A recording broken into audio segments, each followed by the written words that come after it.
Hello guys, good morning to all of you. I am Ricky और हमारे YouTube channel Nirmala निर्वाण classes में आप सभी का स्वागत है। जैसा कि जान रहे हैं लुसेंट टॉपिक चल रहा था और इसके पहले जो हम लोग देख चुके थे चैप्टर नंबर 20, अब चैप्टर नंबर 21 में है पुष्यभूति वंश या वर्धन वंश। आज इसको देखेंगे। इसके पहले जो हम लोगों ने पढ़ा गुप्त साम्राज्य चैप्टर नंबर 20 में और चैप्टर 21 में पुष्यभूति है ना, ये पुष्यभूति वंश या इसी को बोलते हैं वर्धन वंश। तो आज इसको पढ़ेंगे पुष्यभूति वंश को और वर्धन वंश को। एक वीडियो और इस पर आएगा, इसके बाद उसके बाद ये चैप्टर एंड कर जाएगा। तो आइए स्टार्ट करते हैं। क्या है मित्र 21 चैप्टर पुष्यभूति वंश है ना या वर्धन वंश, पुष्यभूति वंश या वर्धन वंश। तो इसके पहले जो हम लोगों ने पढ़ा गुप्त साम्राज्य है ना, गुप्त साम्राज्य में स्कंदगुप्त को पढ़ा, चंद्रगुप्त द्वितीय को पढ़ा, उनके बारे में बहुत कुछ जाना। और गुप्त वंश के इंड होने के बाद जो वहां पर स्थापना हुई वर्धन वंश की, या इसको पुष्यवर्धन है ना, पुष्यभूति वंश भी कहते हैं। तो आइए इसको देखते हैं क्या है। एक और से सारा पॉइंट देखेंगे अच्छी तरह से, कहीं कोई दिक्कत नहीं। आइए, गुप्त वंश के पतन के बाद है, देखिए मित्र, गुप्त वंश का पतन हुआ है ना।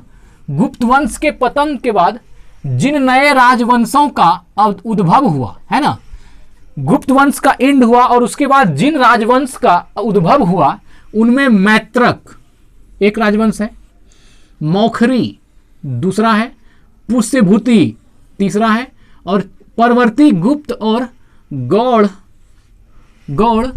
प्रमुख हैं। इन राजवंशों में पुष्यभूति वंश के शासकों ने सबसे विशाल साम्राज्य स्थापित किया। तो बात सही है, गुप्त वंश का जब पतन हो गया उसके बाद इतने सारे राजवंश उभरे। कौन कौन सा उद्भव हुआ, किसका किसका, मैत्रक का, मौखरी का, पुष्यभूति का और परवर्ती गुप्त और गौड़ का। ये सब प्रमुख राजवंश हैं जो गुप्त साम्राज्य के एंड होने के बाद इनका उत्थान हुआ या उनके पतन के बाद इनका उत्थान हुआ। ठीक है, इन राजवंशों में पुष्यभूति वंश के शासक सबसे विशाल साम्राज्य स्थापित किया। तो ये सभी शासक हैं तो गुप्त वंश के बाद ही, लेकिन इसमें पुष्यभूति जो है ये बहुत ज्यादा फेमस रहा और बहुत दमदार भी कह सकते हैं पुष्यभूति रहा। इसलिए हम लोग जो है कि गुप्त साम्राज्य के बाद पुष्यभूति साम्राज्य को पुष्यभूति वंश को पढ़ रहे हैं। तो आइए आगे देखते हैं पुष्यभूति वंश में। इन राजवंशों में पुष्यभूति वंश के शासकों ने सबसे विशाल साम्राज्य स्थापित किया। आगे देखिए अगला पॉइंट क्या है। पुष्यभूति वंश के संस्थापक पुष्यभूति था। देखिए पुष्यभूति वंश है और पुष्यभूति वंश का संस्थापक भी कौन है, पुष्यभूति। पुष्यभूति वंश का संस्थापक पुष्यभूति था। इसकी राजधानी थानेश्वर थी। मोस्ट इंपॉर्टेंट क्वेश्चन है, कहेगा कि पुष्यभूति वंश जो संस्थापक पुष्यभूति था तो उसकी राजधानी कहाँ थी, थानेश्वर। ये थानेश्वर आज जो है हरियाणा प्रांत के कुरुक्षेत्र जिले में, कुरुक्षेत्र जिला कहाँ है, हरियाणा प्रांत, हरियाणा प्रांत के कुरुक्षेत्र जिले में स्थित वर्तमान में थानेश्वर नामक स्थान, वर्तमान में क्या है, थानेश्वर नामक स्थान थी।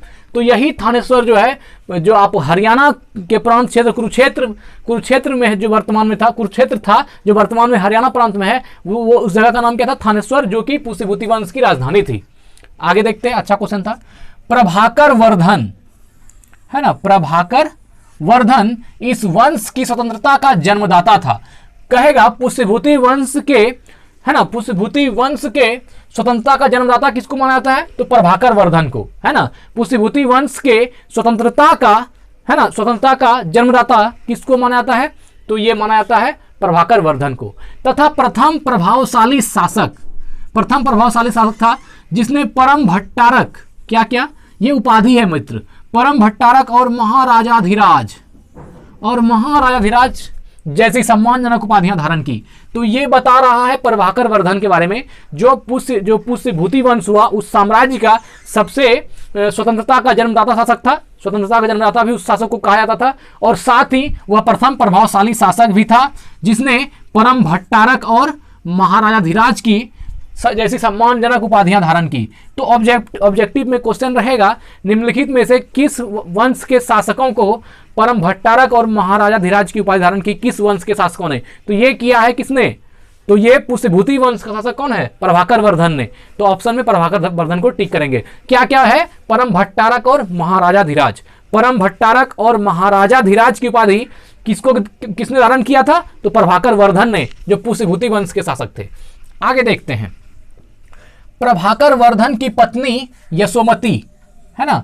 तो यहां भी ये अच्छा इंपॉर्टेंट क्वेश्चन है और आपसे पूछा भी जा सकता है, क्योंकि पुष्यभूति वंश का ये एक जो है बहुत ग्रेट शासक है, इसलिए इसके बारे में जान लेना चाहिए। प्रभाकर वर्धन की जो पत्नी थी उसका नाम क्या था? यशोमती से 2 पुत्र हुए। कौन कौन?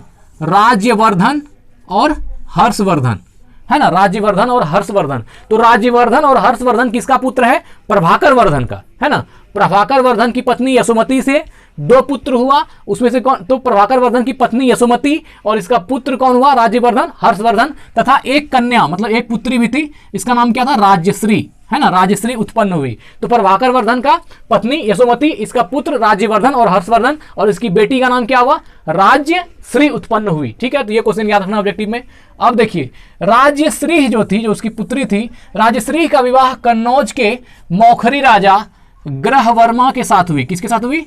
ग्रहवर्मा के साथ हुई। तो राजश्री जो प्रभाकर वर्धन की पुत्री थी, उसका विवाह किसके साथ हुआ? मौखरी के शासक, कन्नौज जो है, कन्नौज के मौखरी के राजा ग्रहवर्मा के साथ, है ना। तो राजश्री का विवाह ग्रहवर्मा के साथ हुआ। आगे देखते हैं, अच्छा क्वेश्चन है। मालवा के शासक देवगुप्त ने, मालवा का शासक, ये मालवा का शासक है देवगुप्त, मालवा के शासक देवगुप्त ने ग्राहम वर्मा की हत्या कर दी और राजश्री को बंदी बनाकर कारागार में डाल दिया। तो ये देखिए, अब यहां से जो मालवा नरेश, मालवा का शासक जो देवगुप्त है, इसने किसकी हत्या कर दी? ग्राहम वर्मा की हत्या कर दी, जो कि किसका? प्रभाकर वर्धन का दामाद हुआ, साथ ही राज्यवर्धन और हर्षवर्धन का कौन हुआ? जीजाजी हुआ। देवगुप्त ने ग्राहम वर्मा की हत्या कर दी और राजश्री को बंदी बनाकर कारागार में डाल दिया। आगे देखते हैं, अच्छा क्वेश्चन है ये सब। राज्यवर्धन ने देवगुप्त को मार डाला। अब जो राज्यवर्धन और हर्षवर्धन, आपने देखा राज्यवर्धन और हर्षवर्धन प्रभाकर वर्धन का पुत्र है। तो ये जो राज्यवर्धन हुआ, तो राज्यवर्धन ने देवगुप्त को मार दिया। यही देवगुप्त जो मालवा का शासक था, जिसने कि राज्यवर्धन के जीजाजी अर्थात ग्राहम वर्मा की हत्या की थी, तो उसने क्या किया? अपना जीजाजी का बदला देवगुप्त को मार दिया, देवगुप्त को मार डाला। परंतु देवगुप्त के मित्र गौड़ का नरेश है, ये इनका नाम है शशांक। गौड़ के नरेश शशांक ने धोखा देकर राज्यवर्धन की हत्या कर दी। और लास्ट में क्या हुआ? ये जो देवगुप्त को तो मार ही दिया, देवगुप्त को राज्यवर्धन ने मार दिया, और बाद में क्या किया? देवगुप्त का मित्र एक गौड़ का शासक था, क्या नाम था? शशांक। शशांक ने धोखा देकर राज्यवर्धन की हत्या कर दी। ठीक है, तो यहां पर क्वेश्चन आ सकता है, राज्यवर्धन की हत्या निम्नलिखित में से किसने की? तो ये आपको क्या मानना है? शशांक। और शशांक निम्नलिखित में से किसका दोस्त था? तो ये रहेगा आपका देवगुप्त का दोस्त था, है ना, देवगुप्त का दोस्त था। कि मित्र गौड़ ने, शशांक ने धोखा देकर राज्यवर्धन की हत्या कर दी। आगे देखते हैं, शशांक शैव धर्म का अनुयायी था। शशांक किसका था? शैव धर्म का कट्टर अनुयायी था। इसने बोधि वृक्ष जो बोध गया को कटवा दिया। जो भगवान बुद्ध को जहां ज्ञान प्राप्त हुआ था, जिस बोधि वृक्ष के नीचे बोध गया में, शशांक ने क्या किया? उस बोधि वृक्ष को ही कटवा दिया, है ना।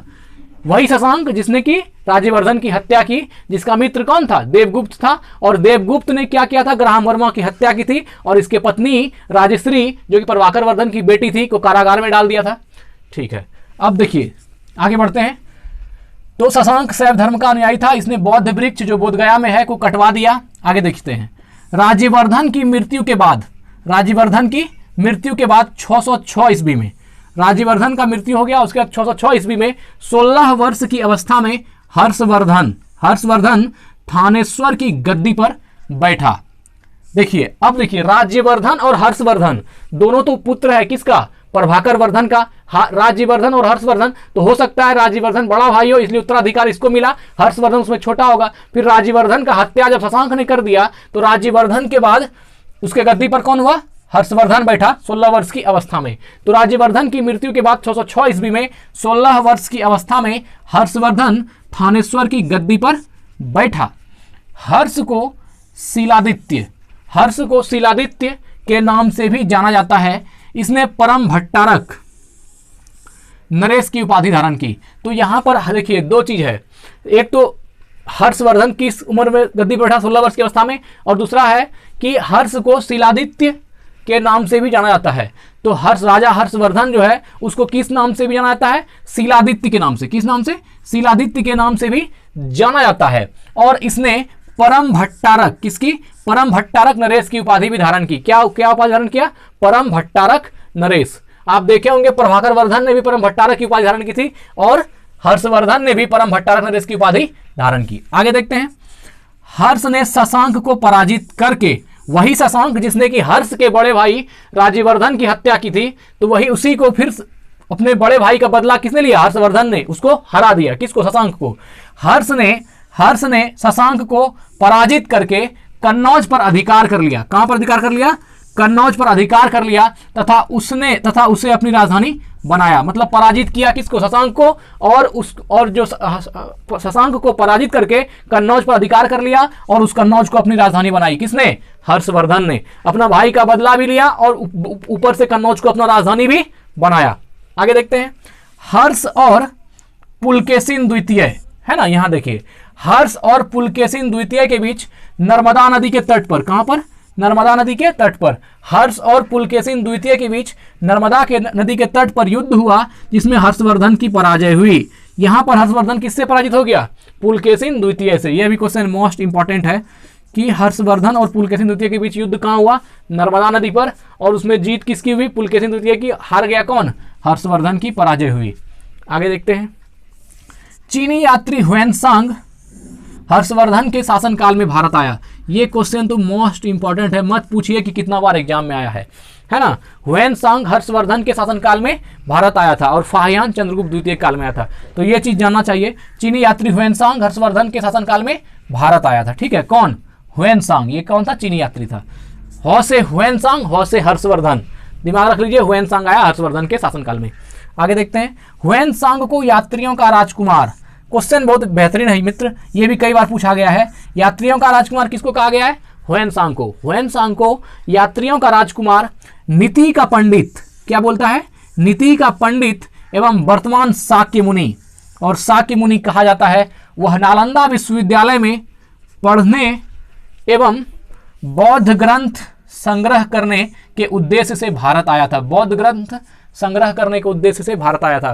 तो देखिए, ह्वेनसांग को यात्रियों का राजकुमार कहा जाता है, एक हो गया।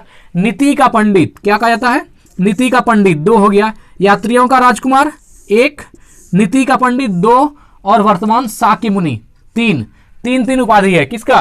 ह्वेनसांग का। ह्वेनसांग को यात्रियों का राजकुमार, नीति का पंडित एवं वर्तमान शाक्य मुनि कहा जाता है। वह नालंदा विश्वविद्यालय में पढ़ने आया था और बौद्ध ग्रंथ संग्रह करने के उद्देश्य से भारत आया था। ये चीन से भारत आया था बौद्ध ग्रंथ संग्रह करने के उद्देश्य से। आगे देखते हैं, हर्ष 641 ईस्वी में, हर्ष 641 ईस्वी में अपने राजदूत चीन भेजे। हर्ष ने 641 ईस्वी में अपने राजदूत को चीन भेजे तथा 643 ईस्वी एवं 645 ईस्वी में, 643 ईस्वी एवं 645 ईस्वी में दो चीनी दूत, है ना, दो चीनी दूत उसके दरबार में आए। ये कह रहा है हर्षवर्धन ने 641 ईस्वी में अपने दूत को चीन भेजा तथा 643 एवं 645 ईस्वी में दो चीनी यात्री, है ना, दो चीनी दूत उसके दरबार में, किसके दरबार में? हर्ष के दरबार में आए। आगे देखते हैं, हर्ष ने कश्मीर के शासक से, हर्ष ने कहां के शासक से? कश्मीर के शासक से बुद्ध के दंत अवशेष, है ना, बुद्ध के दंत अवशेष बलपूर्वक प्राप्त किए। ये देखिए क्या कर रहा है, हर्षवर्धन ने कश्मीर के शासक से बुद्ध के दंत अवशेष, है ना, बुद्ध के दंत अवशेष बलपूर्वक प्राप्त किए। मतलब वो देना नहीं चाहता होगा और बाय फोर्स लिया। किसने? हर्ष ने। हर्ष ने कश्मीर के शासक से बुद्ध के दंत अवशेष, दंत का अवशेष जो है बलपूर्वक प्राप्त किए। हर्ष के पूर्वज भगवान शिव, हर्ष का जो पूर्वज हुआ, है ना, हर्ष के पूर्वज भगवान शिव और सूर्य, भगवान शिव और सूर्य के अनन्य उपासक थे। भगवान शिव और सूर्य के अनंत उपासक थे। प्रारंभ में हर्ष भी अपने कुल देवता शिव का परम भक्त था। शुरू में जो है हर्ष भी अपने कुल देवता शिव का क्या था? परम भक्त था। चीनी यात्री ह्वेनसांग से मिलने के बाद, जब ये चीनी यात्री ह्वेनसांग से मिले और मिलने के बाद उसने बौद्ध धर्म की महायान शाखा, बौद्ध धर्म की महायान शाखा को राज्याश्रय प्रदान किया। मतलब अपने राज्य में आश्रय प्रदान किया। किसको? बौद्ध धर्म के महायान शाखा को राजाश्रय प्रदान किया तथा वह पूर्ण बौद्ध बन गया। और पूर्ण बौद्ध बन गया कौन? हर्षवर्धन। ये किसके बारे में था? हर्षवर्धन के बारे में। तो पहले हर्षवर्धन के जो कुल में थे जितने भी शासक हुए वो सभी क्या थे, शिव के और भगवान सूर्य के अनन्य उपासक थे। और ये भी था, पहले हर्ष भी अनन्य उपासक था, भगवान शिव का और सूर्य का हुआ। लेकिन बाद में जब ये ह्वेनसांग से मिला उसके बाद इन्होंने क्या किया, बदला, अपने आप बदलाव आया इसमें, और बौद्ध धर्म की महायान शाखा को राजाश्रय प्रदान किया, मतलब राज में आश्रय दिया, तथा वह क्या हो गया, पूर्ण बौद्ध बन गया। कौन, हर्षवर्धन। तो मित्र ये पुष्यभूति वंश, वर्धन वंश चल रहा है और यहाँ हर्षवर्धन तक आए हैं। अगली वीडियो में हम लोग इसी चैप्टर को इसके आगे से देखेंगे। तब तक के लिए धन्यवाद। स्वस्थ रहें, वृद्धजनों की सेवा करें। धन्यवाद।